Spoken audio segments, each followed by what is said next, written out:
Tuan-tuan jangan risau nak duduk dekat saya ditanya orang belakang sekali. Yang duduk dekat saya tak tanya. Boleh lagi main-main. Yang tuan-tuan duduk kat dalam ambil isi lagi dalam, insyaAllah. Ramai kat dalam meja pun kan. Naik kapal terbang, naik kereta, mereka nak main jam semua. Alhamdulillah. Bismillahirrahmanirrahim. Assalamualaikum warahmatullahi taala wabarakatuh. Alhamdulillah rabbil alamin wal aqibatu lil muttaqin ala umuri dunya waddin. Asyhadu an la ilaha illallah wa asyhadu anna sayyidana Muhammadan abduhu wa rasuluhu wa nusalli wa nusallim ala habibil karim Sayyidina Mustafa sallallahu alaihi wasallam wa ala alihi wa ashabihi wa man tabi'ahum bi ihsanin ila yaumiddin. Subhanaka la ilma lana illa ma 'allamtana innaka antal alimul hakim. Rabbi shrah li sadri wa yassir li amri wahlul 'uqdatam min lisani yafqahu qawli. Bismillahi ma syaa Allah la yasuqul khair illa Allah ma syaa Allah. La yasrifu su'a illa Allah ma syaa Allah. Ma kana min ni'matin fa min Allahi ma syaa Allah. Wa la hawla wa la quwwata illa billah al-'aliyyil 'azim. Amma ba'd.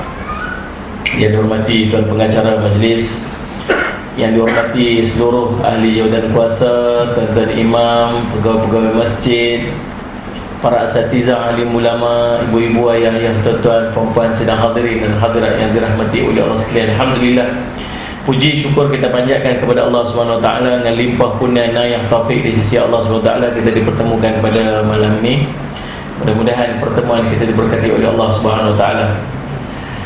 Menteri tadi saya daripada Kuala Lumpur pergi tadi dalam mesyuarat ahli jawatan kuasa majlis Dewan Dakwah Negara pergi tadi. Lepas tu terus pergi naik flight, jam pula tadi. Mentara nak sampai dah, sampai awal sikit jam tadi kat Penang. Mentara nak melepas Seberang Jaya tu lapang. Kau abang ada kau pergi kami makan dulu. Betul sekalian. Alhamdulillah, puji syukur kita panjatkan kepada Allah SWT. Allah pertemuan dengan kita pada malam ini. InsyaAllah malam ni kita akan bincang satu tajuk istimewa. Tajuk dia mencari redha ilahi, mencari keredaan Allah. Dan sebenarnya kita memang duk cari redha Allah. Hidup kita matlamat kita sebenarnya ialah kita nak cari redha Allah dekat kita. Sebab tu ada satu semak syair yang disusun oleh ulama, disebut ilahi anta maqsudi wa ridhaka matlubi. Tuhanku, engkaulah maksudi, engkaulah maksudku, engkaulah tujuanku. Wa ridhaka matlubi, dan keredaan engkaulah yang keredaanmu adalah pencarianku. Dengan maksud hidup kita ni tuan-tuan, maksud matlamat kehidupan kita ialah Allah. Dan dalam kita nak mencari Allah tu, dalam kita nak satu benda yang kita harap daripada Allah dekat kita ialah redha dia. Redha dia, tuan-tuan. Sehingga dalam riwayat cerita, waktu kita duduk berimpun di syurga, waktu semua ahli syurga ni semua berimpun satu tempat, sallallahu alaihi Muhammad, tempat tu nama Hadiratul Quddus. Semua dah siap dah, semua ahli syurga dah, semua ready nak masuk syurga dah. Kita dibawa masuk syurga dulu.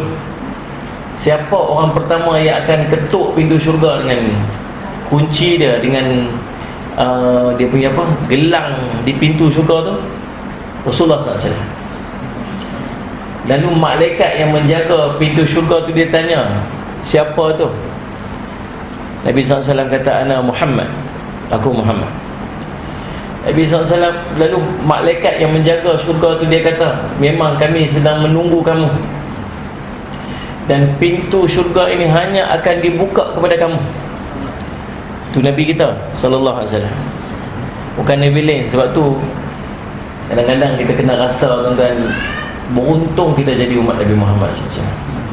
Sebab bila Nabi SAW masuk, kitalah yang akan ikut belakang Nabi SAW. Lepas tu buka pintu syurga. Bila buka pintu syurga, kita daripada luar ni nampak dah ni betapa indah dan cantiknya syurga depan kita ni. Lalu kita masuk. Bila kita masuk, tuan-tuan sekalian, sallallahu alaihi Muhammad, nampak dah, nampak bangunan-bangunan istana-istana di laluan syurga tu, nampak pokok-pokok yang indah. Lalu kita dibawa naik satu kenderaan.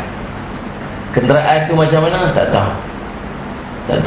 Tuan-tuan jangan duk bayang macam kereta api Salih Al-Hasan Muhammad apa safari Taiping ke apa kita duduk dalam tu, dibawa pokok-pokok semua memberi laluan. Kita sampai di satu tempat nama Hadiratul Quddus, satu tempat yang sangat indah dan sangat cantik. Salih Al-Hasan Muhammad. Tuan-tuan, permaidani yang dihampar itu permaidani yang indah daripada syurga.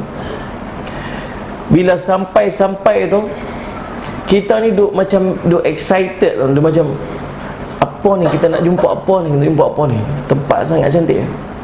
Lalu dibawa pakaian-pakaian indah dekat kita pakai. Dalam mula pakai pakaian syurga. Diberi pula tuan-tuan dekat kita mahkota, diberi cincin-cincin dekat kita ni, seorang satu yang tertera nama-nama Allah. Kita pun duduk tuan-tuan sekalian. Bila kita duduk, dibawa main makanan yang dibawa makanan oleh pelayan-pelayan syurga.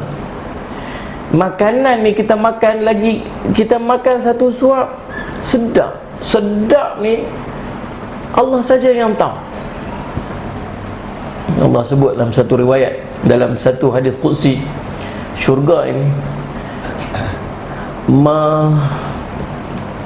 benda yang tidak dilihat dengan mata, benda yang tak pernah didengar dengan telinga, dan benda yang tak pernah terlintas dalam hati, itu syurga.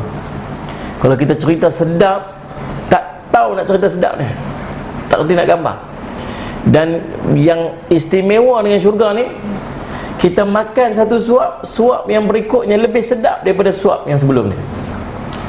Makan lagi suap lagi suap lagi sedap, lagi suap lagi sedap. Allah, macam mana tuan-tuan tak tahu? Tak. Minum, ambil air minuman, minum teguk pertama, minum teguk kedua lebih sedap daripada teguk pertama. Kita ni kalau kenyang tak sedap dah. Waktu lapar tu sedap gamin. Saya duduk dalam kereta di lapak gamin, tengok buah tepi jalan pun nampak macam sedap. Ada apa dalam kereta tu, apa cucuk cempedak bila atau keras nampak sedap. Lapaknya pasal ni tak sat dapat nasi dia bagi dah tuan-tuan. Tengok nasi tu tak ada dah, tengok dah sedap. Lagi usah kita makan tak apa, kenyang. Kalau cuba mak tadi yang sedap. Jenis kita kalau makan perut dah kenyang dah tak rasa sedap dah. Walhal benda tu sama aja sedap dia. Tapi di syurga, makan yang berikut lebih sedap, makan berikut lebih sedap, makan berikut lebih sedap, minum berikut lagi sedap. Lagu mana tuan-tuan tak tahu. Sebab tu Allah sebut dah dalam riwayat tu, Allah kata apa? Benda yang tak pernah nampak dengan mata, benda tak pernah dengar dengan telinga, benda tak pernah terfikir dengan akal, tu syurga. Lalu tuan-tuan, sallallahu alaihi wasallam Muhammad, tengok ada macam satu burung syurga. Bila dia terbang ni tuan-tuan, dia kibak sayap dia. Burung tu dah cantik dah, dia kibak sayap dia. Dia kibak sayap dia. Celah-celah sayap dia tu akan keluar ni wangi-wangian yang akan kena tubuh badan kita. Kita wangi lah Allah, ya Allah. Tuan-tuan sekalian, kita perlu tunggu ni apa lagi nak main, ni apa lagi nak main ni. Tiba-tiba dia buat satu mimbar daripada nur, bawa mai depan. Mimbar daripada cahaya. Kita apalah benda ni. Tiba-tiba malaikat bawa mai Nabi Daud alaihi salam. Kita hari tu tuan-tuan, kira kita ni tunggu je lah, tunggu. Nabi Daud alaihi salam naik atas mimbar, Nabi Daud baca kat kita kitab Zabur, kan? So, Nabi Daud alaihi salam ni tuan-tuan, suara paling sedap dalam dunia Nabi Daud ni, Allah bagi kat dia. Kita pun asyik dengar. Bukan pernah dengar kitab Zabur tu bunyi lagu mana, tu hari tu dengar. Ya Allah, sedaplah. Turun Nabi Daud AS, naik pula Nabi Musa baca kitab Taurat. Tu pertama kali kita dengar kitab Taurat. Siapa baca? Nabi Musa baca sendiri. Turun Nabi Musa AS, naik pula Nabi Isa baca kitab Injil. Tu pertama kali tengok Nabi Isa muka lagu mana, tengok macam mana kitab Injil sebenar-benarnya. Kita duduk tengoklah ni, mereka duduk baca tu bukan Injil, tu Bible yang mereka reka sendiri. tulisan-tulisan dia panggil wise man, orang-orang penulis-penulis depa yang depa compile, depa himpun, depa kata tu Injil. Tu bukan Injil. Kita hari tu kita dengar Injil yang sebenar yang dibaca oleh Nabi Isa AS. Turun Nabi Isa AS, naik Nabi kita Muhammad SAW. Allah, tuan-tuan, kita hari tu dengar Quran Nabi SAW baca sendiri. Kita pergi Mekah, tuan-tuan, dengar Imam Masjidil Haram baca pun kita dah habis hati dah. Tidak lah, teriak. Pasal apa teriak macam ni? Oh, imam tu baca teriak. Imam tu faham dia baca apa, yang pakcik teriak siapa? Pasal tu imam teriak. Betul lah, dia tak faham pun baca. Tanda sekalian semua. Baik, hari tu kita dengar Quran Nabi sendiri baca. Allah, tuan-tuan, seronok ni, tuan-tuan, tak kerti nak cerita, tak tahu nak cerita. Sebab tu kalau kita lah ni tak sedap bila dengar Quran, macam mana nak masuk syurga ni? Tak faham tak ni? Sedap tak dengar? Kita duduk dalam kereta, dengar radio, tiba-tiba dia buku ayat Quran. Tuan-tuan rasa macam sedap tak dengar macam Quran tu? Kan tuan-tuan tukar channel lain, ikhlas abang tu ikhlas. Lah ni mau tanya sungguh lah, dengar Ustaz, iyalah tu. Maknanya pasal sunat kita akan sedap. Tapi ahli syurga bila dia dengar Quran tambah Nabi baca, satu Quran tak puas dengar, kan? Tak puas dengar. Kita, ya Allah, sampai Nabi habis baca pun rasa macam tak puas dah nak dengar lagi. Habislah Nabi SAW turun. Saya tak boleh nak bayang waktu tu macam mana keadaan kita, agak maklum macam ni tak tangan. Oh, syok Allah, ya Allah. Kan? Agak lah. Tuan-tuan, bila Nabi SAW turun di mimbar, kita duduk tunggu lagi. Apa lagi nak main ni? Apa lagi istimewa nak main? Tiba-tiba tuan-tuan dengar satu suara di langit. Suara ni kita tahu suara Allah. Suara paling indah yang tak ada gambarannya di dunia ni. Dia kata, wahai hamba-Ku sekalian, kamu nak apa lagi hari ni?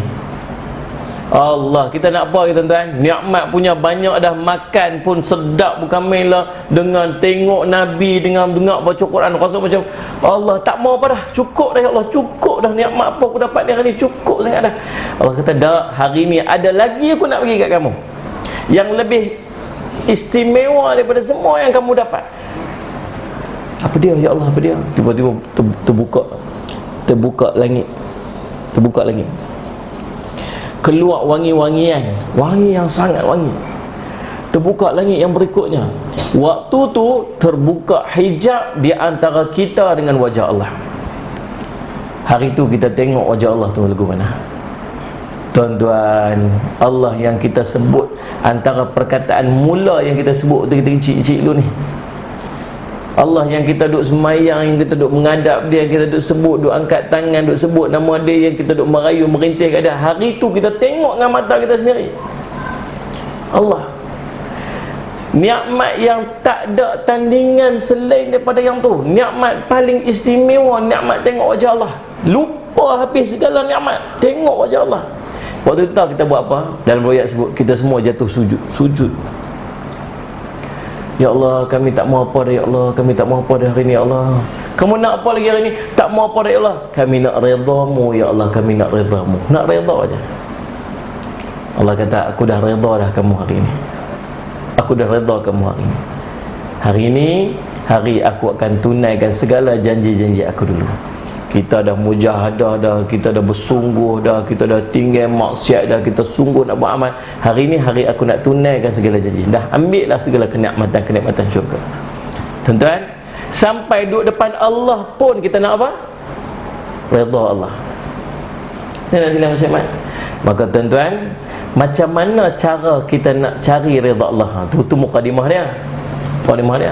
InsyaAllah kita ada berapa poin hari ni? 4 poin lebih kurang. Kita berhenti dalam pukul 12.30 lagi, insyaAllah. Gelak tak apa nak gelak. Mau nak gelak kenapa tu? Beridang elok kat depan. Tuan-tuan yang dirahmati sekalian. Baik, saya Muhammad. Tuan-tuan, yang pertama, macam mana cara untuk kita merebut redha Allah? Yang pertama tuan-tuan, ialah kita beriman dengan sungguh-sungguh iman kepada Allah. Bukan beriman main-main ni, beriman dengan sungguh-sungguhnya iman. Salih ala sayyidina Muhammad. Keredaan Allah hanya boleh dicapai dengan beriman kepada Allah yang Maha Esa lagi Maha Kuat, iaitu dengan kita mentaati segala perintahnya, tenang dan yakin terhadap janji-janjinya. Inilah kelompok yang disebut sebagai mutmainnah. Para malaikat memanggilnya nanti pada hari kematian dia dengan menyebut, ya ayyatuhan nafsul mutmainnah, irji'i ila rabbiki radiyatan mardiyah fadkhuli fi ibadi wadkhuli jannati. Wahai jiwa yang tenang, kembalilah kepada Tuhanmu dengan hati yang reda dan diredainya, dan masuklah ke dalam golongan hamba-Ku, dan masuklah ke dalam syurga-Ku. Surah Fajar ayat 27 sampai 30. Menurut Imam At-Tabari, an-nafsul mutmainnah tadi ni, jiwa yang tenang itu bermaksud jiwa yang sentiasa tenang dan yakin dengan janji Allah. Dia berjanji kepada mereka yang beriman kepadanya bahawa mereka akan mendapat kemuliaan di dunia dan di akhirat. Lalu mereka beriman dan percaya kepada janji tersebut. Sallallahu alaihi Muhammad. Dalam tafsiran lain, maksud nafsul mutmainnah ialah jiwa yang percaya dan yakin bahawa Allah adalah Tuhannya, tunduk pada perintahnya dan menerima segala ketentuannya. Pendapat yang lain pula menyebutkan jiwa yang tenang tadi ni bahawa dia yakin bahawa Allah adalah Tuhannya dan sentiasa bersiap sedia untuk mentaati dan melaksanakan perintahnya. Tuan-tuan, dalam hidup kita berjumpa dengan dua benda. Yang pertama benda yang Allah suruh, yang kedua benda Allah larang. Tuan-tuan ikut yang ni je. Ikut yang ni je. Sebenarnya bukan susah sangat, tapi kita berasa susah. Nabi kata, ma nahaitukum anhu fajtanibuh wa ma amartukum bihi fa'tu minhu mastata'tum. Apa yang aku larang pada kamu, hendaklah kamu tinggalkan. Apa yang aku perintah pada kamu untuk kamu buat, hendaklah kamu lakukan dengan sedaya yang termampu oleh kamu. Tuan-tuan, dalam hidup kita setiap hari, tuan-tuan buat amalan fardu, amalan sunat. Tuan-tuan tinggal yang haram, tuan-tuan tinggal yang makruh. Tuan-tuan tahu tak pasal apa tuan-tuan mampu buat tu? Kita mampu buat tu sebab kita beriman pada Allah. Kalau kita tak beriman, kita sembahyang nak? Ni saya tanya Najah jawab tengok. Tak lah. Kalau dia tak beriman, dia tak sembahyang lah. Tuan-tuan, kalau orang kata kat kita, ni esok ni YB tempat kita ni nak bagi seorang 1,000. Ni pukul 8 pagi pi kat pejabat dia, pi ambil seorang 1,000. Ni orang kampung Taman Kenari ni, pi. Tuan-tuan pi tak? Pi. Pukul 8 dia suruh pi, pukul 7 kelam. Dia panggil apa? Lepas subuh dia panggil kelam apa? Kelam apa dia panggil? Ada orang kampung sebut. Ha? Kelam. Tuan-tuan, kelam sepai. Subuh sepai. Subuh sepai pi dah. Duduk beratak lah. Tahu pasal apa? Yang dia buat saya macam tu, beriman lah tu. Percaya. Ada orang tak pi, dia duduk di rumah, kedai duduk makan hotel channel. Kata, hang tak pi beratak sekali, satu kampung pi. Dia kata, tak nak percaya Dia tu 10 cakap 12 tak boleh pakai. Dia tak pi, tahu siapa? Pasal tak percaya. Kita tuan-tuan yang kita duk buat amal ni, tahu pasal apa? Sebab kita beriman lah. Tu yang kita buat. Ustaz, kalau tak buat lagi Allah marah Ustaz, tu yang buat. Kalau tak buat lagi masuk neraka Ustaz, tu yang buat. Yang duk buat tu pasal apa? Itu tanda iman. Nabi SAW sebut, tuan-tuan, salli ala sayyidina Muhammad. Seorang sahabat tanya, ya Rasulullah, qauli qaulan fil Islam, ceritakan kepada aku tentang Islam ni, satu perkataan daripada Islam yang aku tak tanya dah selain pada kamu ya Rasulullah. Qala Rasulullah SAW, qul amantu billah thumma istaqim. Kamu kata kamu beriman kepada Allah, kemudian kamu istiqamahlah. Tuan-tuan, nak dapat istiqamah ni syarat dia iman. Istiqamah ni apa? Konsisten. Hari ni buat, esok buat, lusa buat, tulak buat, terus buat, tu dia panggil istiqamah. Hari ni buat, esok tak buat, lepas tu buat pula, lepas tu tak buat, tu dia panggil orang tak istiqamah. Sat buat, sat tak buat. Dia nak mai tahap istiqamah yang buat tiap-tiap hari ni, tuan-tuan tahu tak? Di iman. Orang beriman dia akan istiqamah. Orang tak beriman, tak berapa nak percaya, dia sat dia buat, sat dia tak buat. Tuan-tuan faham tak? Contoh, Nabi SAW kata tentang Sayyidul Istighfar. Tentang Sayyidul Istighfar. Sayyidul Istighfar ni dia panggil Allahumma salli ala Muhammad, penghulu segala istighfar. Siapa apa yang angkat tangan? Muslimat, siapa apa yang angkat tangan? Sayyidul Istighfar, siapa? Ada? Ada, masya-Allah. Siapa tak apa yang angkat tangan? Siapa tak apa? Tuan-tuan siapa? Siapa tak apa? Apa dua-dua tak angkat siapa? Yang tak angkat ni saya faham. Tawaduk. Tawaduk memang tak apa lah Ustaz. Tuan-tuan sekalian semua. Baik, Nabi SAW sebut ni, saya nak bagi contoh Nabi kata, man qalaha min nahari muqin biha famata qabla ayyum siyafahu min ahli jannah. Wa man qalaha min al-laili muqin biha famata qabla isbiha fahu min ahli jannah. Atau kama qala Rasulullah sallallahu alaihi wasallam, rawahul Bukhari. Nabi kata, siapa yang membacanya dengan yakin pada sebelah siangnya, lalu dia mati pada sebelah siang tersebut, maka dia daripada ahli syurga Allah. Siapa membacanya dengan yakin pada sebelah malamnya, lalu dia mati pada sebelah malam tersebut, maka dia daripada ahli syurga Allah. Siapa janji ni? Nabi janji. Nabi cakap saja-saja kan? Tak, perkataan Nabi wahyu daripada Allah. Allah pernah tak mungkir janji dia? Tak. Apa Allah janji dalam hadis ni? Siapa baca sebelah siang, lalu dia mati belah siang tu, dia ahli syurga. Siapa baca belah malam, lalu dia mati belah malam tu, dia ahli syurga. Tuan-tuan percaya tak janji ni? Kalau tuan-tuan percaya, tiap-tiap hari tuan-tuan buat.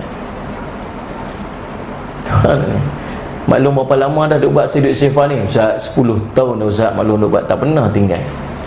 Pasal apa maklum tak pernah tinggal? Pasal ustaz tu habaq itu ni, siapa buat sebelah siang, mati belah siang masuk syurga. Siapa buat belah malam, mati belah malam masuk. Makcik takut mati Ustaz, tak tahu nak mati bila. Tu yang makcik buat tiap-tiap hari tu. Nampak tak? Dia jadi istiqamah lah. Memang kita baca Sayyidul Istighfar. Tuan ikut saya baca. Bismillahirrahmanirrahim.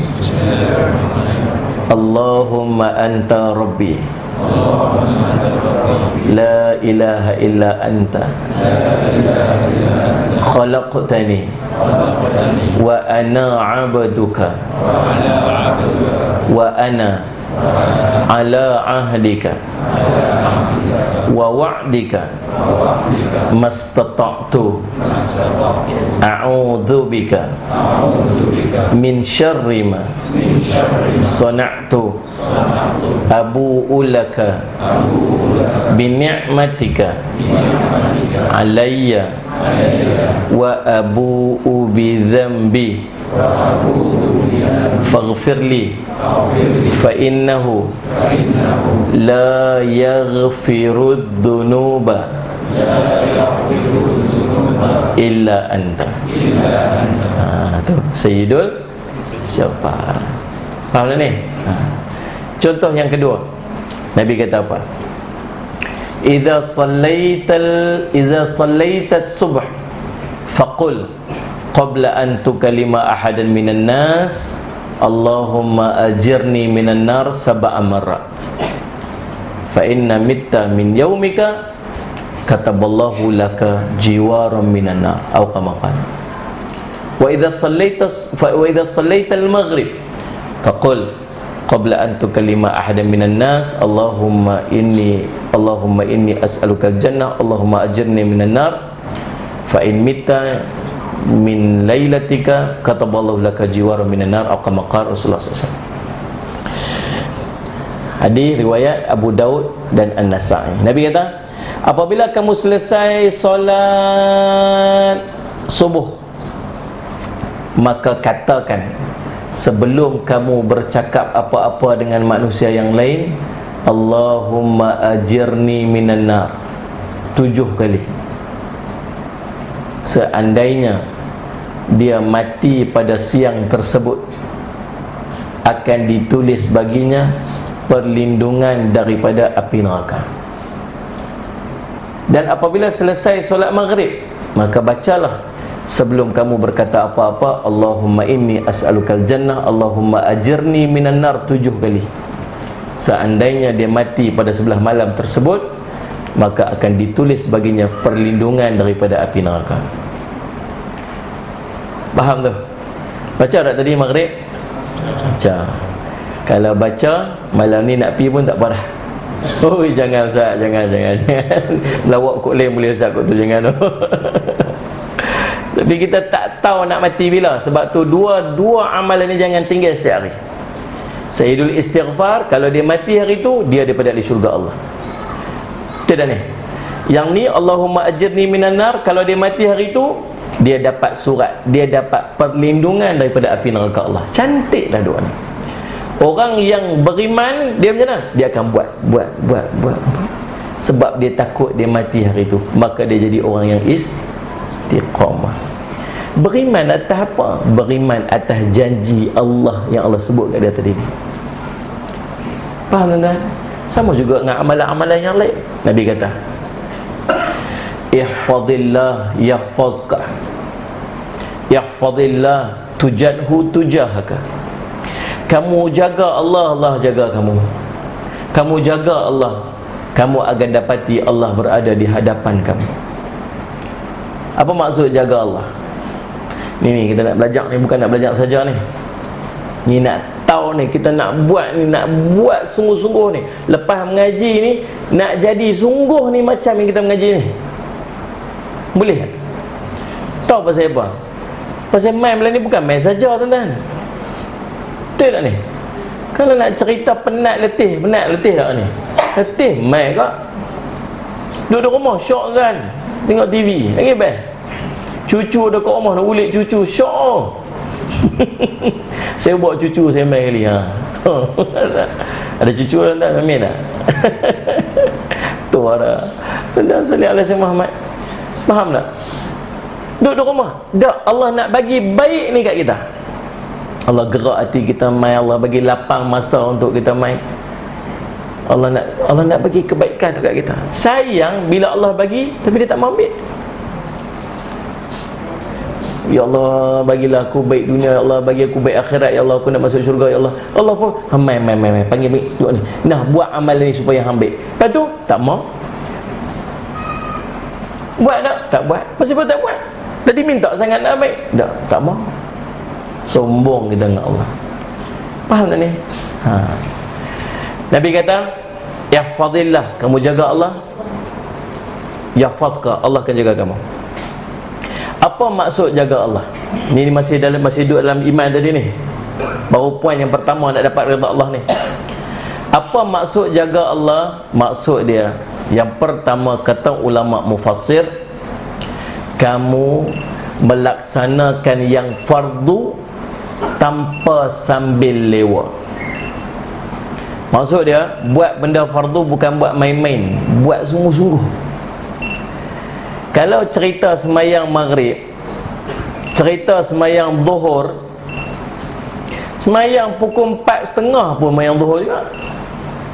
Betul tak ni? Lagi tak masuk asar. Masuk asar dah pun semayang juga, qadaan. Mayang juga tu. Faham tak ni? Tapi orang yang jaga Allah, dia bukan sekat nak semayang, dia jaganya, dia semayangnya di awal waktu, dia semayangnya berjemaah, dia semayangnya tuan-tuan kalau boleh nak duduk di saf paling hadapan di masjid, dia perelokkan pakaian dia, dia memakai wangi-wangian, dia buh kopiah, buh serban atas kepala. Muslimat pakai pakaian putih yang cantik. Pasal apa ni? Sebab bukan setakat nak semayang, tapi nak buat yang paling afdal dalam semayang ni. Ni dia panggil orang jaga Allah. Faham tak ni? Kita duk heran kadang-kadang anak-anak kita ni tuan-tuan, dia tunggu hujung-hujung baru dia semayang. Kita suruh dia semayang daripada pukul 1:30. Pi semayang kah? Geram bunyi tu. Pi semayang. Orang tahu Ui, geram kita. Hang ni lah boleh dacah lagi. Tuan-tuan, kita suruh daripada pukul 1:30, pukul 4 lagi baru dia semayang. Walhal habaq dia. Ni, hang semayang pukul 4 lagi pun 4 rakaat juga. Hang semayang pukul 1:30 pun 4 rakaat juga. Kalau hang tunggu pukul 4 tinggal 2 rakaat, tak apa juga. Tu bunyi anak juga kat mana. Tak apa juga. Walhal boleh. Tuan-tuan, kita pun panggil tu heran sungguh lah. Tunggu hujung-hujung siapa lah. Kalau tunggu hujung dia makin kurang, tak apa agak sama agak tuan-tuan. Kan? Tak buat 4 tuan-tuan, tapi bukan setakat 4 rakaat nak buat. Tak buat 4 rakaat dengan sesempurna mungkin. Pasal apa? Kita jaga Allah, Allah jaga kita. Tuan-tuan, yang kedua, ulama sebut jaga Allah ni apa? Kamu melakukan yang sunat dengan bersungguh-sungguh. Sebut aja amalan sunat dia nak buat belakang. Orang kata buat tahajud, nak buat paling kurang 2 rakaat, buatlah tuan-tuan. Buat. Ni umur-umur kita ni tuan-tuan ni, umur-umur kita ni lah, tahajud tak boleh tinggal dah kot. Tak boleh tinggal dah. Paling kurang 2 rakaat sudah lah.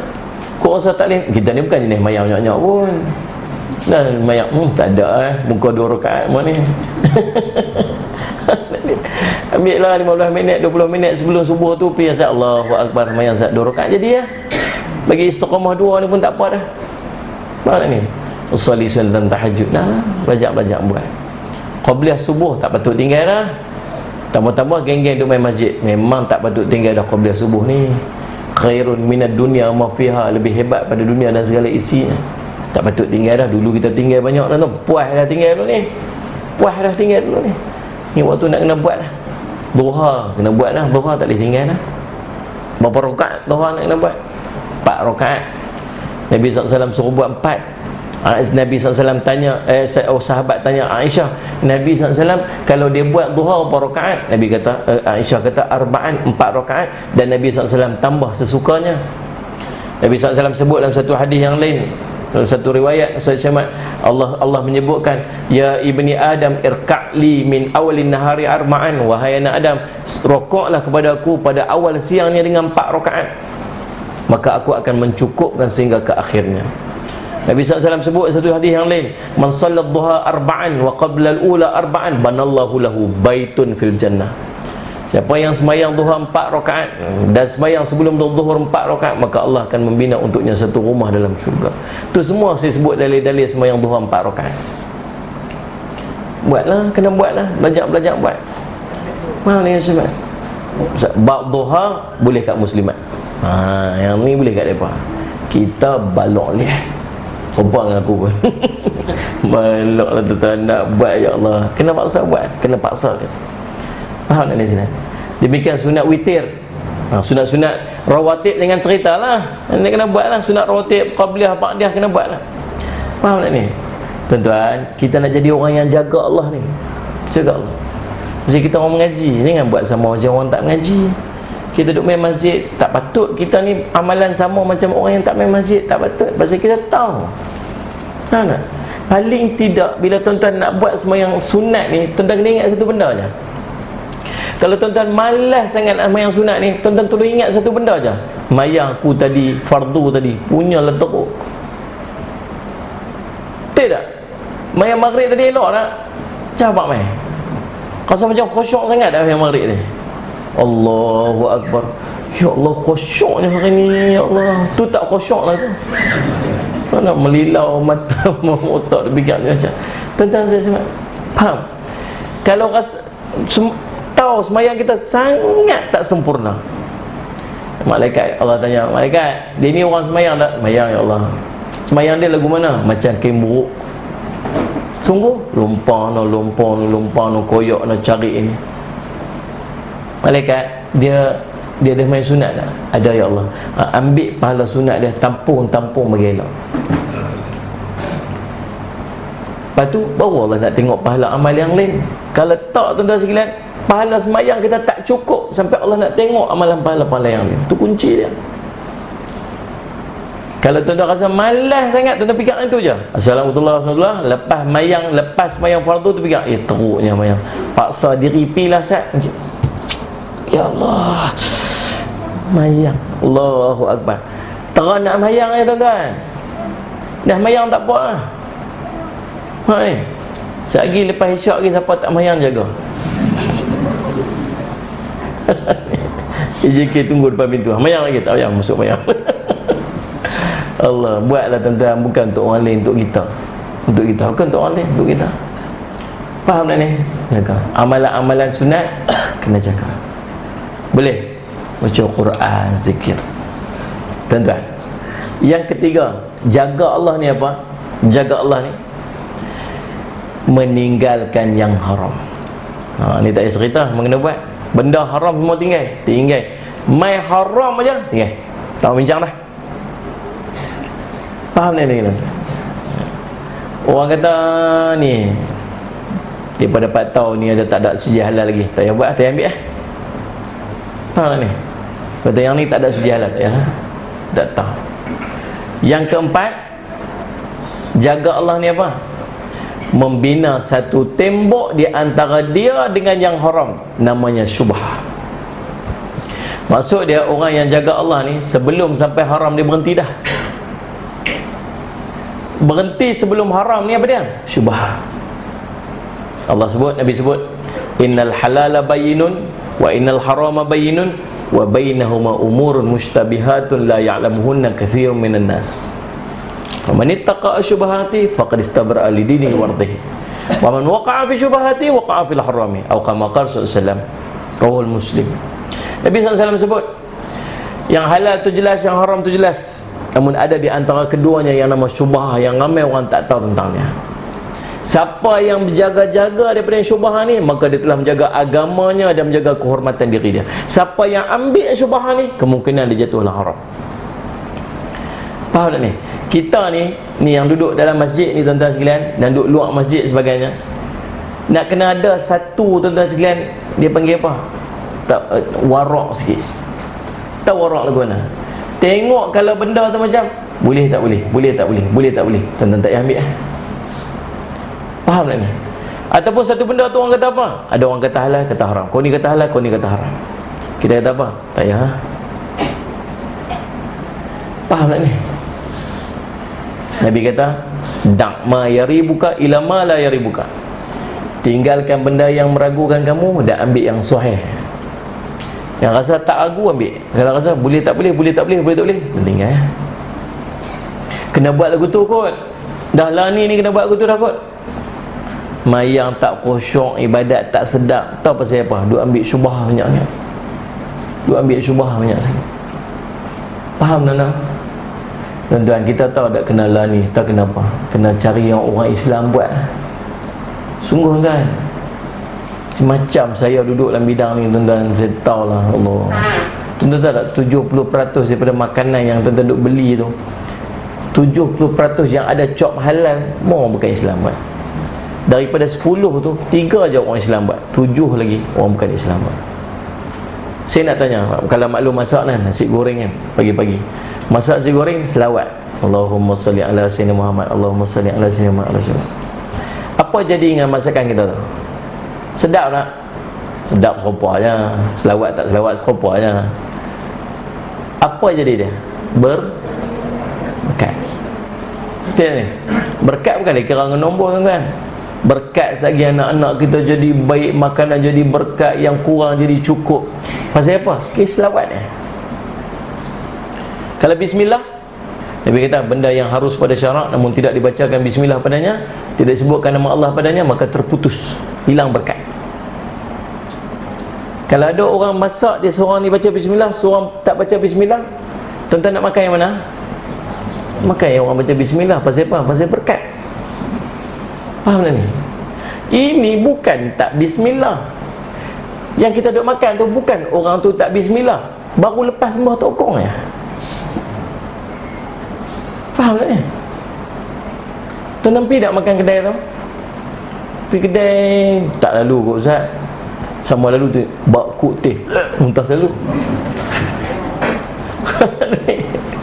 Tak pi kot. Kedai tak pi, tapi barang dalam plastik tu, barang yang dekat kedai yang duduk dalam plastik tu,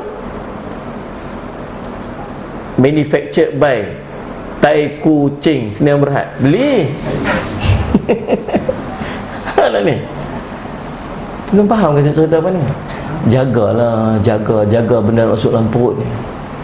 Tu sembahyang tak sedap, sembahyang tak khusyuk, ibadat tak sedap. Pasal semua masuk dalam perut kita. Hadis yang saya baca ni, halal haram syubhah tu, lah tahu hadis Nabi kata apa? Last sekali Nabi kata apa? Inna fi kulli jasadin mudghatan idza salahat salahal jasadu kulluhu wa idza fasadat fasada jasadu kulluhu ala wahyal qalb. Nabi kata halal haram syubhah, siapa jaga syubhah dia jaga agamanya, jaga kehormatan dirinya. Lah Nabi kata apa? Sungguhnya pada tubuh kamu ada seketui daging. Kalau elok daging ni elok seluruh tubuh, kalau buruk daging ni buruk seluruh tubuh. Itu adalah hati, kata Nabi SAW. Pasal apa awal Nabi amat halal haram syubhah? Lah Nabi sebut hati. Sebab apa yang kita makan, itulah yang akan, itu yang kita akan jadi. Haram makan, tubuh kita akan buat benda haram belaka. Makan yang syubhah, tubuh kita akan redah apa saja kita tak kira. Tu jaga. Ada ni. Baik. Hasil daripada kita jaga Allah yang 4 tadi ni. Ingat yang 4 tadi saya sebut apa ni? Yang wajib buat elok, yang sunat sungguh-sungguh buat, yang 3 haram berhenti, yang keempat jaga syubhah. Apa dia akan dapat? Allah akan jaga dia. Macam mana Allah jaga dia? Yang pertama tuan-tuan, Allah akan jaga akidah dia. Akidah dia tak sesat. Tuan-tuan tengoklah ni macam-macam tuan-tuan sekalian. Dia berasa dia betul. Kita abang salah ni. Tak, aku betul. Ulama semua kata salah ni. Tak, aku betul. Hanya fitnah aku. Pula dah. Kita pula fitnah dia. Ada budak-budak dah buat merepek tu lah. Kita tegur, jangan buat macam ni. Sekali apa mau guna pula. Siapa kamu? Belagak Tuhan. Dia kata kita pula belagak Tuhan. Kita sekalian tahu pasal apa je itu? Pasal Allah gelincirkan akidah dia. Tuan-tuan, akhir zaman Nabi SAW sebut, iman kita akan keluar daripada hati-hati manusia ni macam anak panah keluar pada busur dia. Dia cupi sampai tak berasa. Dia tak tahu. Dia cakap, dia buat. Yang pertama sekali, Allah, bila Allah jaga kita, iman kita Allah jaga. Yang kedua, Allah akan limpah keberkatan dalam hidupnya. Berkat dalam hidup ni lagu mana? Tuan-tuan, bukan setakat makan je berkat, bukan setakat rezeki je berkat, waktu berkat, usia berkat. Saya nak bagi satu contoh je waktu berkat. Tuan-tuan, selama saya duduk cerita, tuan-tuan boleh faham ke cerita apa ni? Boleh faham kan? Saya masih duduk dalam sequence je kan, dalam susunan dia. Kalau terkeluar, tuan-tuan beritahu kat saya. Tuan-tuan, saya nak bagi satu je contoh bila Allah bagi kat kita berkat waktu. Kita ni duduk sibuk buat kerja sehari-hari. Muslimat dengan kain, laki-laki dengan kerja. Tak muslimat dengan kain. Pagi-pagi basuh kain. Buat apa tu? Basuh kain. Sehari mesti dah kain.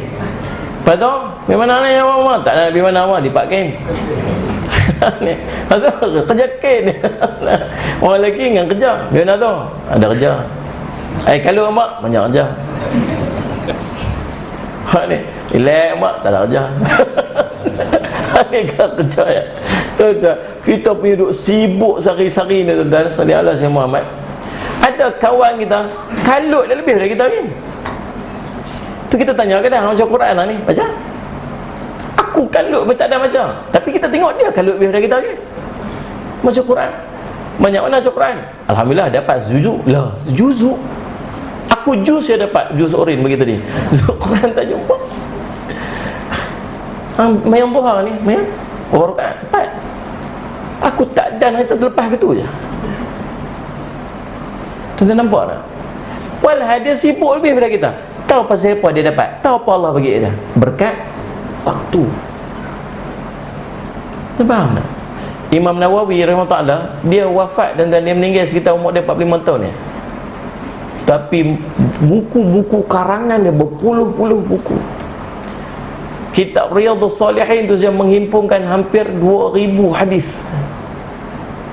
Kitab Al-Azkar tebal tu tak kira lagi kitab-kitab yang kecil-kecil. Mana dia dapat waktu dengan dia duk himpun? Lah ni senang tuan-tuan nak buat buku. Kan? Tuan-tuan nak 40 hadis apa? Tuan-tuan masuk dalam internet cari keluar semua. Dulu nak dapat satu-satu hadis nak kena berjalan pi beribu-ribu kilometer, kadang beratus kilometer pi cari ulama tu ambil hadis. Bila masa ni Allah bagi kat dia berkat waktu. Imam Ahmad rahimahullah ta'ala tuan-tuan, dia boleh semayang sehari semalam 150 rakaat. Bukan baca macam kita kalau semayang 20 rakaat 7 minit tarawih ke tu? Faham tak? Allahu Akbar, amin. 20 rakaat 7 minit settle cepat tuan. Depa baca Quran dengan tertib. Ngapa 150 rakaat satu hari semalam? Tuan-tuan tu tak kira Quran lagi. Imam Syafi'i boleh khatam 2 kali Quran dalam bulan Ramadan sehari. Bulan biasa sehari khatam sekali. Tuan-tuan fikir tak? Sebulan khatam 30 kali. Bulan Ramadan Imam Syafi'i khatam 60 kali Quran. Tak buat benda lain lah. Buat buku tulis punya banyak, kitab tulis, mengajar lagi, pula fatwa lagi. Mana waktu dia? Allah bagi berkat waktu kat dia. Bila Allah jaga kita, Allah akan bagi benda ni, berkat waktu. Lepas tu kita tengok alim ulama kita, hidup dia ni lagu mana alim ulama ni? Saat-saat duduk tanu, dia duduk tani pula, dia ni keluar ni pula, dia tulis buku pula, dia pergi ceramah ni pula. Tengok kita kata, loh dia ni lagu mana? Allah limpah berkat waktu kat dia. Pasal apa? Pasal Allah jaga dia. Faham tak ni? Yang ketiga, Allah jaga dia daripada musuh-musuh dia. Tak ada orang yang boleh menyakiti dia. Orang nak buat khianat kat dia. Walaupun nampak-nampak kadang-kadang Allah orang khianat dia, orang fitnah dia, tak, dia duduk dalam pemeliharaan Allah. Walaupun Allah musuh buat khianat kat dia, khianat yang dia terima pada musuh tu hanya menggandakan pahala dia. Tuan-tuan, dan yang paling penting tuan-tuan sekalian, Allah jaga apa? Allah jaga akhirat dia. Dia akan selamat sampai dia masuk syurga Allah. Tuan-tuan, jaga Allah. Ni yang pertama, dia panggil orang yang beriman. Beriman dengan sungguh-sungguh iman. Faham tak? Justru yang pertama ni, orang yang benar-benar ingin mencari keredaan Allah mestilah mengikhlaskan niat.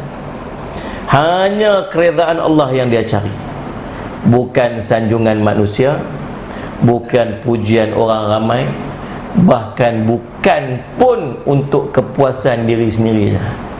Dia buat yang halal, dia ambil yang Allah suruh, dia tinggalkan apa yang Allah larang. Semua dia buat semata-mata kerana Allah, bukan pasal siapa-siapa. Dia faham kan? Itu yang pertama. Yang kedua, yang pertama sejam syarah, yang kedua sejam lagi. Memang ke 12 sungguh maknanya. Tak tuan-tuan, lagi dalam pukul 9.30 tu kita berhenti. Boleh 9.30 lagi kan? Boleh Boleh macam bunyi 10 tadi. 9.30 tak berhenti ya. Baik tuan-tuan, yang kedua, nak cari redha Allah ni tuan-tuan, dia ni orang yang memahami keutamaan atas amalan-amalan dia. Yang mana lebih afdal untuk dia buat. Kadang-kadang dia berasa macam ni aku kena buat. Tak, ada benda yang lebih baik yang kena dia kena buat. Maksudnya dia buat amal berdasarkan kepada ilmu dia. Contoh, seorang lelaki berjumpa dengan gurunya Bashar bin Al-Harith Al-Hafi, imam yang alim, wara' dan zuhud.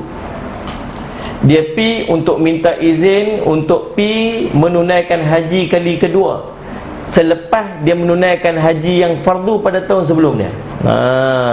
Ni tuan-tuan, amalan kita yang sepatutnya kita kena ada. Tuan-tuan tahu tak, dalam hidup kita kena ada seorang guru mursyid. Tahu guru mursyid, guru yang bimbing kita, tunjuk kita. Guru ni tuan-tuan, dia ada 3 peringkat. Yang pertama dia panggil Salih alaihi wasallam Muhammad, muallim. Muallim ni orang mengajar.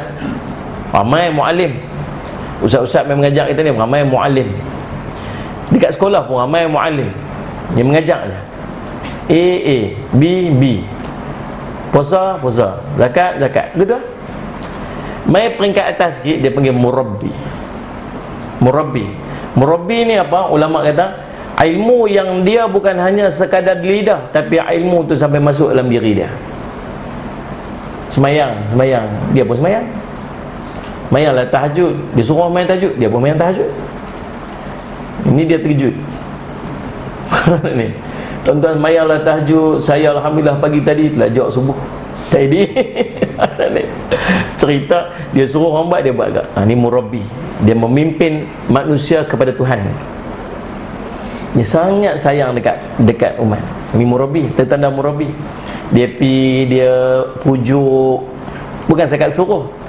Kita kena ni 10 awal daripada Zulhijjah ni kita kena buat amalan ni 1, 2, 3, 4. Tak, murabbi bukan macam tu. Murabbi ni, mainlah kita buat sama-sama. Kita ni dah lama dah, kita dah tak buat lama, main kita buat sama-sama, main kita sungguh-sungguh buat. Dia duk pujuk-pujuk orang. Ni murabbi. Tu sifat seorang murabbi. Faham tak ni? Padahal dia kan kenal pun. Faham? Mai peringkat atas lagi satu nama mursyid. Mursyid ni tuan-tuan, kadang dia tak payah cakap, kita duduk dengan dia pun kita dah teringat nak buat ibadat dah. Tengok muka dia, muka rasa gelisah, ya Allah, rasa macam dia pi tengok muka guru mursyid tu, dia dah tenang dah. Itu mursyid. Kita kalau kawan kita mai tengok muka kita serabut, lagi serabut dia. Mursyid ni tuan-tuan, Allah, macam tu keadaannya. Dalam hidup kita kena ada seorang nama guru mursyid. Tuan-tuan kena ada orang ni. Ulama hebat-hebat, ulama-ulama hati dia panggil. Mana? Yang percakapan yang menyentuh hati, yang sentiasa bimbing kita, kena ada. Dan setiap kali kita nak buat apa dalam hidup kita tuan-tuan, tuan-tuan cuba minta izin dia. Tanya dia. Tuan-tuan nak tukar kereta, saya setiap kali tukar kereta, saya akan telefon guru saya. Tuan-tuan, sungguh. Tadi pun dia telefon sekali. Tadi, tu ada bunyi lah tu. Assalamualaikum Ustaz. Salam. Ustaz sihat? Sihat. Ni kan kereta saya ni kan, lalu rosak ni, masuk workshop rosak. Ustaz nak tukar kereta boleh tak? Kereta apa ni? Boleh. Silakan. Siru ala barakatillah. Mudah-mudahan Allah bagi berkat. Buat. Tunggu ke tak? Tak payah je kot. Tak payah. Sampai teratur kita dah cakap. Pasal kita kadang-kadang kita tak ada bimbingan. Ni tengok macam mana ulama ni. Dia pergi jumpa tok guru dia. Tak nak pergi apa? Dia nak pergi haji. Dia nak pergi haji kali kedua, dia orang ada duit. Lalu dia kata kat tok guru dia, tok guru, saya nak pergi haji. Tahun lepas saya pergi dah. Tahun ni alhamdulillah Allah bagi rezeki lebih. Tahun ni rasa nak pergi lagi sekali. Waktu tu mungkin tak kena kota-kota haji apa kot. Kita kalau kena kota haji tak boleh, tapi boleh juga kot nak. Ya, ambil pakej-pakej yang mahal-mahal tu boleh pergi. Dia kata dia nak pergi tahun ni sebab dia punya kemampuan untuk dia pergi. Lalu tok guru dia Bashar ni dia tanya pada lelaki tersebut, apa yang mendorong kamu untuk pergi haji tu? Adakah sebab kamu ni orang yang zuhud, yang kamu tak memerlukan harta dunia? Maksudnya duit tu patutnya boleh beli rumah ke, boleh belanja ke, boleh bermewah sikit. Tak, kamu tak perlu duit tu untuk kamu pergi haji. Kamu nak guna duit tu untuk pergi haji. Pasal tu ke? Terfaham kan soalan dia kan? Kamu ni zuhud kan? Ataupun kamu ni sangat merindui Baitullah. Kita pergi haji mesti, pergi umrah mesti balik teringat tu kan? Tidak lah. Jadi pilah lagu mana kena tipu dengan agensi ke, sampai kelang kabut lagu tu lagu ni, janji duduk 2 orang jadi 4 orang ke, macam-macam lah. Dia janji nak makan kat sana berani, tiap hari pergi sana makan ikan kering ke, tak tahulah. Tak puas hati lagu mana pun, balik-balik tu teringat Nabi pula. Memang macam tu. Tengok ni orang nak pergi haji duk labbaik Allahumma labbaik lah. Kita duk teringat dah. Kita duk seronok dah tuan-tuan. Semua orang pergi haji semua macam tu. Semua orang biasa tengok Kaabah, pernah rasa Baitullah, semua akan ada rasa yang sama. Teringat Nabi. Tok Guru dia tanya, apakah kamu sebab kamu rindukan Baitullah? Ataupun yang ketiga ni, kamu nak pergi ni sebab kamu nak mencari keredaan Allah. Yang mana satu? Agak-agak dia jawab apa tuan-tuan? Tajuk hari ni pun tajuk mencari keredaan Allah. Jawab yang tu lah. Dia kata apa? Dia nak cari keredaan Allah. Maka Bashar bertanya kepada dia, ulama tu tanya kepada dia, berapa belanja kamu yang kamu sediakan untuk perjalanan tersebut? Kamu nak keluar ni, berapa belanja dia? Laki tu kata 2,000 dirham. 2,000 dirham ni tuan-tuan, 1 dirham nilai dia seekor ayam. Lebih kurang RM20 lah kot lah. Betul tak muslimat? Tak tahu, tak nak beli ayam. Dia ni makan daging kambing tiap hari, tak tahu ayam. Lebih kurang lah nah. Lebih kurang. Kalau RM20 kali dengan 2,000 dirham, masuk berapa ribu? Lebih kurang 40,000. Ada 2,000. Lebih kurang tu lah. Berapa matematik teruk sebuah aku kat macam banyak lah. Banyak tuan-tuan, kita masa simak tuan-tuan, banyak 2,000 dirham. Bashar kata, ulama tu kata, mau tak aku tunjukkan kepada kamu cara untuk kamu dapat redha Allah yang kamu nak tu, dengan cara kamu duduk ni ya, duduk dalam negeri kamu ni ya, kamu tak payah piana, duduk ni ya. Dah nak redha Allah, kalau nak rindu Baitullah, sana lah tempat dia. Tiap ni, kalau kamu nak pergi tawaf kat sana lah. Dia sebut kata dia nak redha Allah. Redha Allah, mau tak aku nak tunjuk cara kamu dapat redha Allah, walaupun kamu tak payah pergi sana, duduk kat sini je. Lalu lelaki tu kata, sudah tentu saya mau. Jadi ingat cakap tu Guru. Kalau kita Tok Guru kita kata lagu tu, kita kata apa? Tak apalah, saya nak pergi jugalah. Dah dia memang nak pergi. Tu kata, dah lah, saya tunjuk cara. Tak payah pergi sana pun tak apa, duduk sini pun tak apa, tapi dapat juga lah. Tak apalah, saya nak pergi. dia nak pergi. Dia ni dia nak redha Allah tu. Maka lelaki tu kata apa? Sudah tentu saya mau. Lalu Bashar menjelaskan, kamu pergi cari 10 orang yang tak mampu untuk membayar hutang dia, maksud orang miskin, dan kamu pergi tolong selesaikan hutang-hutang mereka. Kamu pergi kepada seorang fakir agar dia dapat meluruskan kekusutan dirinya, orang yang mempunyai tanggungan supaya ahli keluarga yang ditanggungnya dapat mengecapi kehidupan yang selesa, penjaga anak yatim agar dia dapat membahagiakannya. Kalau hati kamu sanggup memberikan kepada salah seorang daripada mereka, maka lakukanlah. Sesungguhnya kamu memasukkan kegembiraan ke dalam hati seorang Muslim, menolong orang yang susah, melapangkan kesempitannya, membantu orang yang lemah adalah lebih afdal daripada 100 kali haji selepas menunaikan haji yang wajib. Faham tak ni? Salih ala Sayyidina Muhammad. Lalu Bashar berkata lagi, sekarang katakan kepadaku wahai rajul, ini lelaki, yang mana satukah engkau pilih?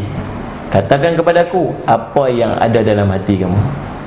Maka lelaki itu bercakap, wahai Abu Nasr, aku lebih berharap untuk aku bermusafir ke Baitullah. Nampak tak? Sumpah kita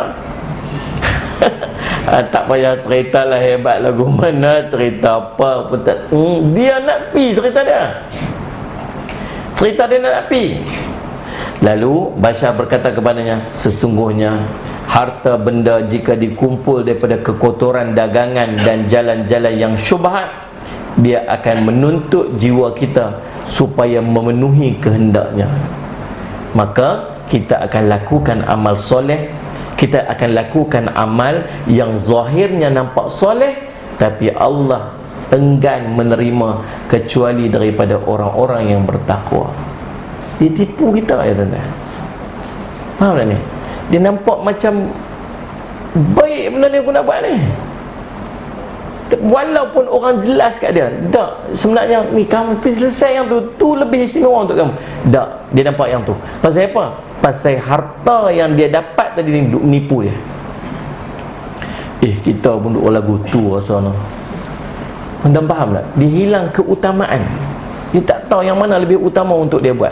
Ni kita tuan-tuan, ada di kan kita Allah bagi lebih sikit tuan-tuan sekalian. Berulang pi umrah tiap tahun. Ada kan? Nak pergi umrah. Mula-mula dia pergi umrah, orang buat kenduri kampung dia. Kali kedua dia buat umrah, orang pergi buat kenduri lagi. Tahun ketiga, tahun keempat dia pergi, orang buat tak tahu lah. Tak nak buat kenduri. Dia tak tahu nak. Tak tahu pergi, tak tahu balik. Pergi mana hari tu ni, lama tak nampak. Pergi umrah. Oh ya ke? Tak ada apa tuan-tuan, tak rasa apa dah. Tak rasa berulang sangat. Tuan-tuan, saya selalu sebut, kalau dia paduk tanya saya lah orang macam ni, saya kata apa? Apa salahnya duit yang kamu rasa kamu lebih tu, kamu pergi bagi orang yang tak pernah rasa nak pergi umrah lagu mana. Pergi dekat masjid, ada EJK masjid, orang yang duk khidmat kat masjid, tok siap masjid tu. Pergi kat dia, Haji, pergi umrah tak lagi? Teringilah nak pergi. Tak pergi? Pergi, tak ada duit lah. Ni, ambil duit ni, Pak Long pergi umrah. Ui, dia sujud syukur tuan-tuan. Tengok ni, dia balik rumah, dia buat kenduri tuan-tuan, dia punya seronok tuan-tuan. Tengok dia doa kita tiap hari. Kita pi belum tentu Allah terima lagi. Kita pi hantar orang pi tuan-tuan, pahala dia dapat kat kita solid sikit pun tak kurang. Tapi kita tak jenis orang lagu tu. Kita kira kita ya. Saya selalu pesan, kadang-kadang ada yang nak bawa anak-anak kecil-kecil, baby-baby. Kata jemaah-jemaah saya nak bawa baby sekali, saya selalu kata tak payahlah, kalau boleh tak payah. Pasal apa? Pasal jumlah dia lebih kurang sama macam orang besar lah. Dia bukan 50%, dia kurang dalam 30% je. Faham tak? Kalau harga 7,000, budak baby tu kena bayar lebih kurang 5,000. Lepas tu terangkat dah umrah dia, terangkat dah umrah wajib kat dia. Tak, dia belum balik lagi. Nanti dia balik, dia kena pergi lagi sekali pula. Lepas tu duduk kat sana, kalut pekan nak gilak jaga. Nah, hari ni abang pergi dulu tawaf lagi, nanti balik cek pula jaga. Abang betul, abang jaga cek Nabi pula. Rugi tuan-tuan. Kalau anak tu tak ada kat situ, dua-dua boleh pergi. 2 kali dapat umrah. Betul tak ni? Ambil duit yang rasa macam lebih tu, pergi bagi tu orang-orang yang rasa dia perlu untuk bagi kat dia. Orang yang nak cari redha Allah ni, dia melihat keutamaan lebih daripada kepentingan diri dia sendiri. Tapi payah no. Payah tuan-tuan. Pasal benda tak nampak, kita nak kat kita. Ada tu kisah. Sebab gaya dekat 2 ni lah. Yang 2 lagi kita sambung. Tak boleh janji, saya lagi suruh main pula. Tapi seronok saya main ni, seronok tuan-tuan ra'i insya-Allah. Ada tempat-tempat bila kita main tu seronok, rasanya tak mau berhenti. Tapi tengok tuan-tuan macam duk gelisah tu, macam saya kali tengok tuan-tuan, kesian. Dia ada lepas pukul 9 tuan-tuan tengok dia ada sikit tahu dia. Saya nampak lagi dia lonjok kaki, dia urut betis, dia picit ibu jari. Tu signal siap berhenti dah lah. Itu dia signal, dia boleh nampak. Lepas 9.30 lagi dah tuan-tuan tengok. Dia tengok 3 muka. Tengok muka jam, tengok muka ustaz, tengok muka pintu. Tengok muka jam, tengok muka ustaz, tengok muka pintu. Lah dia beralih tengok muka kawan dia. Kuapa nak berhenti. Tu dah faham dia. Tuan-tuan, ada satu riwayat Salih ala Syekh Muhammad. Dia Salih ala Syekh Muhammad, dia duduk di rumah dia tepi rumah anak yatim. Dia ada satu pokok kurma. Pokok kurma ni satu tu je yang dia ada. Tu je harta dia. Dan dia ada buah yang kadang ada, kadang tak ada. Gitulah pokok pun dah macam laih sangat dah. Tapi tu je harta dia. Laih lagu mana pun tu je yang dia ada. Dia sayang lah. Budak-budak ni, budak-budak dia pun suka lah duk pergi ambil buah kurma tu kan. Pergi ambil kurma. Dia marah lah, dia tak suka. Budak-budak mah lagu tu. Macam kita bukan pelam mah kita. Duduk ranu melak tengok bungkus, esok tinggal getah datang. Nak marah budak-budak kan, dia balik masjid dia pederah buah kita tu. Tuan-tuan sallallahu alaihi wasallam, dia duduk ambil buah dia marah. Jangan duk kacau buah aku, jangan kacau buah aku. Berita ni sampai kat Nabi SAW. Nabi SAW pun pergi jumpa pakcik tu. Dia kata, pakcik, mau tak? Mau tak? Ni, saya nak offer kat pakcik. Satu pokok kurma yang sangat besar dalam syurga, yang teduhan dia ni bertahun-tahun. Kalau masuk teduhan dia bertahun-tahun lagi baru boleh keluar. Punya luas, punya besar buah kurma tu, pokok kurma tu dalam syurga. Pakcik mau tak? Dia kata mau. Macam mana nak dapat ni? Macam mana nak dapat tu? Pakcik, ni pokok kurma yang satu ni pakcik wakaf bagi kat budak-budak tu. Bagi kat budak-budak tu, pakcik nanti dapat satu pokok kurma dalam syurga yang sangat istimewa. Tuan-tuan, kalau tuan-tuan di pakcik, tuan-tuan bagi tak? Bagi tak? Bagi tak? Bagi? Sembang. Bagi apa? Ceritalah syurga lagu mana, benda tak nampak tuan ni. Paling tidak pun yang ni, ketua ni dapat kot. Dia pun tu, dia fikir sana, fikir sana. Saya ambil pokok ni ya. Dia ambil pokok, dia pilih pokok tu. Tuan-tuan, Rasulullah pun kali paksa dia, tu hak dia. Dia tak apalah, tak apa. Kita dah pilih pokok ni, okey, tak apa. Rasulullah pun pergi. Tuan-tuan, tiba-tiba perbincangan itu didengar oleh seorang lelaki. Dia kata, Rasulullah, tadi yang Rasulullah offer yang pokok tu, pokok ganti pokok kurma besar dalam syurga tu, itu open to all ke exclusive for him aja?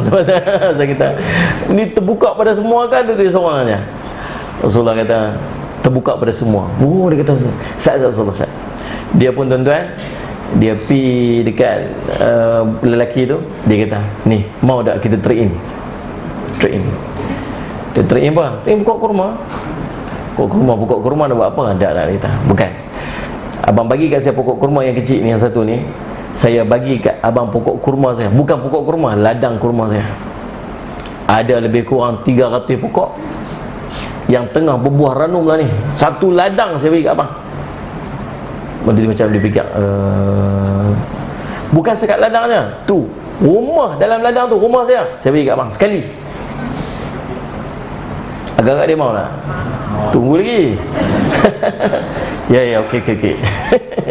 Okey, dia pun share apa semua, akad apa semua, serah ladang kurma dia dekat kawan tu, ambil pokok kurma ni. Bila dapat pokok kurma ni, terus pergi jumpa dua beradik tu, anak yatim tu, dia kata, ni adik ambil pokok kurma ni, dia ambil. Dia balik seronok tuan-tuan. Seronok ni. Senyum je, balik cepat-cepat balik ke rumah dia. Balik ke rumah dia, isteri dia tengah duduk masak dalam rumah. Dia kata, ling lah, saya kata kan. Ni, siap-siap barang, dia kata nak kena keluar lah. Keluar, tapi mana? Keluar, kita kena pindah pada sini. Pasal apa pindah? Abang dah jual rumah ni. Jual? Abang dapat harta banyak mana nak jual ni? Banyak, sangat banyak. Abang jual kat siapa? Jual kat Allah. Isteri dia pun kata, apa jual kat Allah? Okey, isteri dia pun tuan-tuan sekalian ambil barang mau seronok keluar. Tuan-tuan, isteri dia. Kalau isteri kita? Ni ustaz, malah ni ustaz buat kutipan wakaf apa semua. Dia kata, ustaz, saya punya semangat ni ustaz bagi kuliah tadi ni. Ustaz, tu rumah saya nampak ujung tu. Ustaz, tu rumah tu saya wakaf kat madrasah. Ustaz, saya balik abang kat isteri saya. Dia pun start motor balik rumah dia. Dia kata, yang jom kita pindah keluar rumah ni. Keluar pergi mana? Dia kata, ni abang dah jual rumah ni. Jual kat siapa? Jual kat Allah. Agak-agak apa bini kita nak kata? Have you out of your mind? Keluar bahasa Inggeris. Apa? Tuan-tuan tu bini. Tapi subhanallah tuan-tuan, tengok ada orang dia beriman. Iman, dia tahu mana prioriti, mana yang lebih utama untuk dia buat. Faham tak Nabi SAW? Kita orang yang cari redha Allah macam tu. Redha Allah sallallahu alaihi wasallam Muhammad, dia akan dapat dengan dia bersifat ihsan dengan manusia yang lain. Faham tak? Ada satu kisah tuan-tuan, dia 60 tahun, masih kisah lagi, kisah terakhir. Saya buat nak berhenti 9.30 kan, 3 minit ke jam tu lah, jam saya cukup lah. Tuan-tuan saya Muhammad, seorang Bani Israel, dia ibadat 60 tahun 60 tahun buat ibadat dalam tempat khalwah dia tu. Tiba-tiba selepas dia selesai ibadat, dia keluar asap. Waktu dia keluar asap tu, dia jumpa dengan seorang perempuan, dia tergoda dengan perempuan tu, lalu dia berzina. 60 tahun punya ibadat, keluar berzina. Bila dia berzina, dia kata, ya Allah, dia menyesal, sungguh-sungguh punya menyesal ni, menangis. Lalu tuan-tuan, dalam dia tengah duduk menangis tu, tiba-tiba ada seorang lelaki main. Saya lapar, minta makan. Dia ni, dia tak lalu nak makan lah, dia duduk gelisah dengan dosa yang dia buat. Akhirnya dia ambil roti yang dia duduk ada 2 keping. Dia ambil roti tu, dia bagi kat abang tu, nak ambil lah. Kata dia tak boleh makan. Lalu tuan-tuan, dia terus menangis. Akhirnya tuan-tuan, dengan kesedihan tu dia mati. Sampai dia mati. Bila dia mati, dia pipi depan Allah. Dia tengok pahala amal dia 60 tahun dibawa main depan dia. Lepas tu bawa dosa zina tu, letak dosa zina lebih berat daripada 60 tahun punya amal. Dia kata, sudah dah, kata buat terus macam ni, macam mana nak buat ni. Baru tiba-tiba tuan-tuan, dibawa satu amal yang dia buat lepas zina tu. Apa dia? Sedekah dia ni, roti. 2 keping roti dia letak 2 keping roti, lebih berat lagi daripada 60 tahun punya pahala amal. Dan lebih berat lagi daripada dosa zina yang tadi, lebih berat daripada dosa tu. Lalu dia dimasukkan syurga. Tahu pasal apa? Apa beza dia antara 2 keping roti tu dengan 60 tahun amal tadi? 60 tahun amal tadi dia buat seorang-seorang dia aja, hablum minallah, dia dengan Allah semata-mata. Tapi yang dia buat, dia sedekah ke orang tu tuan-tuan, itu hablum minannas, dia dengan manusia yang lain. Faham tak ni? Waktu dia bagi orang tu makan, mungkin dengan tenaga yang dia dapat, akhirnya dia menambah ibadat yang dia buat tu, pahala sampai kat dia. Mungkin dengan tenaga yang dia dapat daripada tu tuan-tuan, akhirnya dia keluar pergi kerja, dia cari rezeki untuk isteri dan anak-anak dia, ganjaran pahala tu sampai kat dia. Tuan-tuan faham tak ni? Waktu tuan-tuan, dalam kita nak cari redha Allah, tuan-tuan kena bersifat ihsan dengan manusia yang lain. Tuan-tuan, tu yang ketiga. Yang keempat, yang kedua. Yang ketiga tuan-tuan sekalian, jangan mencari redha manusia, meninggalkan redha Allah. Nabi SAW sebut dalam satu hadis, barang siapa mencari redha Allah, man tamassa redha Allah bisakhatin nas, kafahullahu mu'natan nas. Wa man ittamasa ridhan nas bisakhatillah wakalahullahu illan nas, atau kama qala. Siapa yang mencari redha Allah sekalipun memperolehi kemurkaan manusia, maka Allah akan mencukupkan kebergantungannya terhadap manusia. Siapa cari redha Allah, sampai dengan dia cari redha Allah tu, manusia tak redha kat dia, manusia murka kat dia, apa Allah akan bagi kat dia? Allah akan bagi dekat dia rasa cukup dengan manusia. Dia tak perlu bergantung dengan manusia dah. Tapi kata Nabi SAW, barang siapa yang mencari redha manusia sekalipun memperolehi kemurkaan Allah, maka Allah akan menyerahkannya kepada perhitungan manusia. Allah tak ambil tahu dah hal dia, urus sendirilah dengan manusia yang lain. Faham tak?